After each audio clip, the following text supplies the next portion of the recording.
Dans cette vidéo sur les probabilités, je vais te parler des coefficients binomiaux et de la loi binomiale.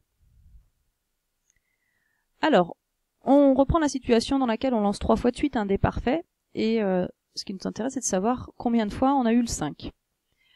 On note x, donc la variable aléatoire qui compte le nombre de 5 dans mes 3 tirages, autrement dit, qui compte le nombre de succès au bout des 3 lancés. On a donc l'arbre pondéré suivant, au bout duquel j'ai rajouté les valeurs que peut prendre x à chaque issue. Donc là, on voit qu'on a eu 3 fois s, donc 3 fois le 5. Donc il y a eu 3, 5. Ensuite, il y a eu 2s et s bar, donc 2 fois le 5, etc., etc. Bon, ce qui nous intéresse, nous, c'est donc de savoir quelle est la loi de probabilité de x. X, on l'a dit, donc peut prendre comme valeur 0, 1, 2 ou 3. Et donc sa loi de probabilité, elle va être donnée par le tableau suivant. Alors, si on veut donc la première probabilité, donc P de x égale 0, eh bien on voit bien qu'en fait, x égale 0, on l'obtient là, on l'obtient que donc sur un chemin, et le principe multiplicatif me dit qu'il suffit donc de faire 5 sixièmes fois 5 sixièmes fois 5 sixièmes. Évidemment, on n'écrit pas comme ça, on dit que c'est 5 sixièmes puissance 3, et on a donc sa valeur, c'est-à-dire 125 216e. 5 16e, on peut l'appeler Q, puisque c'est le 1 moins P en fait. Ça va plus vite. Ensuite, la probabilité d'avoir 1. Que x soit égal à 1. Donc on n'est qu'un seul 5 dans mes 3 tirages. Alors quand on regarde, on a donc 3 chemins qui y mènent. Les 3 chemins où il y a le 1 à la fin. Et on voit bien que sur ces chemins, qu'est-ce qui se passe? Il y a une fois le s, avec le 1 sixième, et 2 fois le s bar, puisqu'évidemment s'il y a un seul succès, eh ben, il y a 2 échecs. Pour la suivante, on voit bien qu'il y a 2 échecs, 1 succès. Normal, on voulait qu'un seul succès. Et la dernière, un succès, 2 échecs. Donc on voit bien qu'en fait, chaque chemin, sa probabilité, ça va être une fois le 1 sixième et 2 fois le 5 sixième. Autrement dit, P fois, une fois le P et Q au carré. Donc P fois Q au carré. Et ces 3-là étant égales, il faudrait faire donc ça, ajouter 3 fois. Autrement dit, 3 fois P fois Q au carré. Puisqu'en fait, donc, je répète, tous les chemins qu'on a vus, là, ces 3 chemins-là, ont chacun la même probabilité de sortir. Donc, on trouve 75 216e, avec P qui vaut 1 sixième et Q qui vaut 5 sixièmes. Exactement de la même façon, on voit qu'il y a 3 chemins qui me mènent à x égale 2. Et évidemment, sur ces chemins-là, s'il y a 2 succès, il y a un seul échec. Autrement dit, je vais faire 3 fois le P qui sera au carré, puisqu'on a eu 2 succès, et le Q qui sera sous-entendu puissance 1, puisqu'il y a un seul échec. Et on trouve 15 216e. Et pour P de x égale 3, on le voit, c'est le dernier chemin. Donc 1 sixième fois 1 sixième fois 1 sixième, autrement dit P puissance 3, c'est-à-dire 1 216e. On vérifie rapidement que quand on fait la somme de ces 4 probabilités, ça fait 1. On voit bien, 125 plus 75, ça fait 200, plus 15, 215, plus 1, 216. Sur ce 216, ça fait bien 1. Donc on se dit, ah ouais d'accord, c'est bien, là on a fait quelque chose qui était déjà un peu compliqué, et on l'a fait plutôt intelligemment en essayant de regrouper les chemins. On voit par contre un petit problème, c'est qu'on se dit, oui, mais on a besoin donc, on le voit bien, de compter combien de fois il y a eu le 2, combien de fois il y a eu le 1, puisqu'en fait on pourrait ne pas avoir à faire l'arbre, et en fait s'intéresse simplement au nombre de fois, enfin au nombre de succès qu'on veut. Et en fait donc, ces nombres-là, c'est ce qu'on appelle des coefficients binomiaux, et qu'on note, si on cherche donc le nombre de chemins qui m'amènent à k succès parmi n répétitions, on notera comme ça entre parenthèses, avec k en bas, n en haut, qu'on lira k parmi n, et c'est ça qu'on appellera des coefficients binomiaux.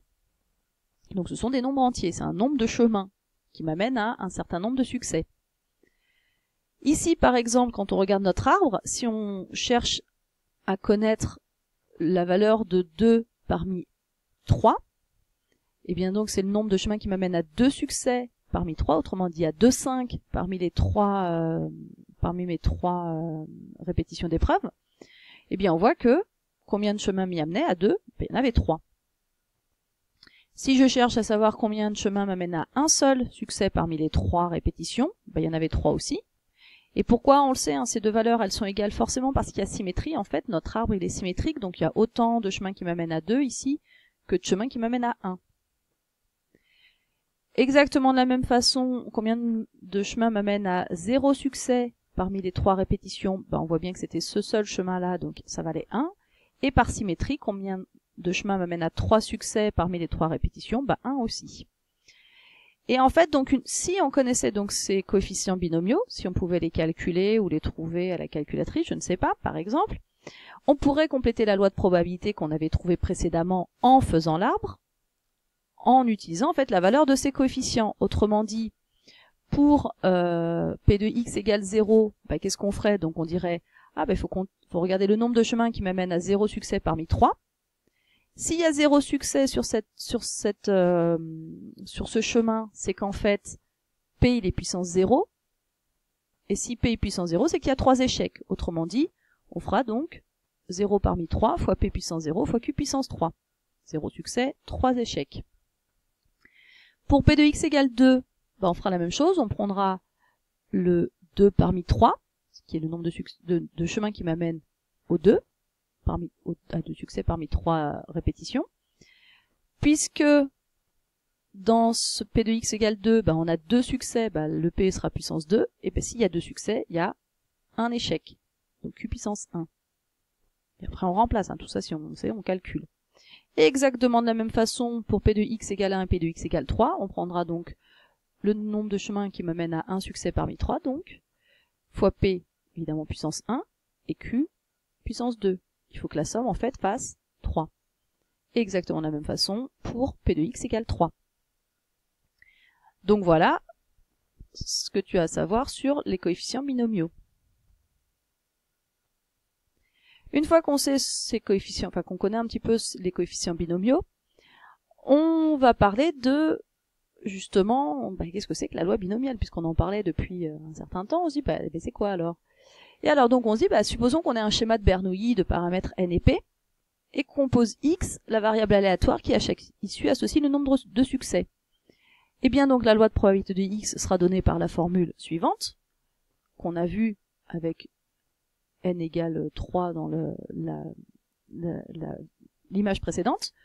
P de x égale k, donc la probabilité qu'il y ait k succès dans mon expérience, ça va être égal à k parmi n, donc le nombre de chemins qui m'amène à k succès parmi n répétitions.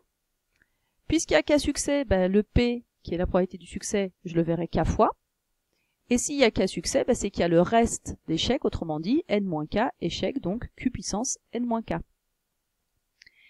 Et cette loi de probabilité, c'est ce qu'on appelle une loi binomiale de paramètres n et p, qu'on notera de temps en temps b avec un b majuscule, entre parenthèses np.